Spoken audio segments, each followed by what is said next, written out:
What started as a post-game handshake between Michigan and 15th-ranked Wisconsin turned into a situation where Juwan Howard and a few others were throwing hands. Though nothing official has been decided, you can bet the Wolverines will be down a few players and their head coach for the next game against Rutgers Wednesday. Kohl Center in Madison was where it all went down. Wolverines looking for just their second win over a top 25 team this year.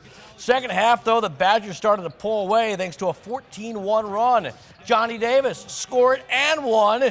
Game high 25. Suddenly, the Badgers were up 11. Now, here's what caused the incident.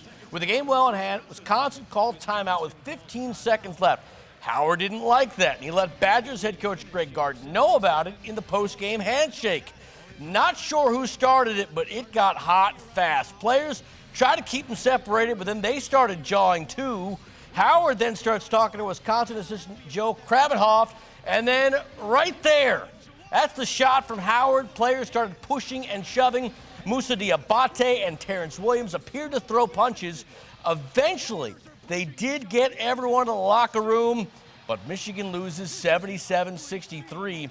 Here's what Howard had to say about the fight after the game, and no, he didn't apologize. I didn't like the timeout being called. Coach, you're not helping yourself. Now, there's been no official ruling of a suspension for Howard or anyone else, but you can bet it is coming. Big Ten issued a statement now after the game saying they are aware of a physical altercation involving Michigan head coach Juwan Howard. The conference is in contact with both member institutions and is currently assessing the incident. The conference will provide more information and will take swift and appropriate disciplinary action when it completes its review. As you can imagine, after the game, there were calls for Howard to be fired on the spot. Most of those calls came from opposing fans who just want to see the program burn, so we're not going to take them seriously. But I'm very serious that Howard's punishment should be severe. Michigan has 5 games left to go in the regular season, and I don't think Howard should be allowed to coach any of them. If the Big Ten decides that's not good enough and suspends him for the rest of the Big Ten tournament, well, good for them. Fact is, Howard is an adult. He should be an example for his players because, as you saw, they followed his direction, and it turned ugly. And frankly, his explanation at the end of the game stunk. You heard it. He touched you? So what? You walk away. It's as simple as that.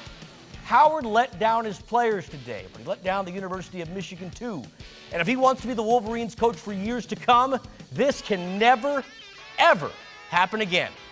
I'd like to know what you think. Send me an email. It's mlissette@wzzm13.com or find me on Twitter. It's @MikeLissette. And that's sports. Michael Barons is back with your final forecast next.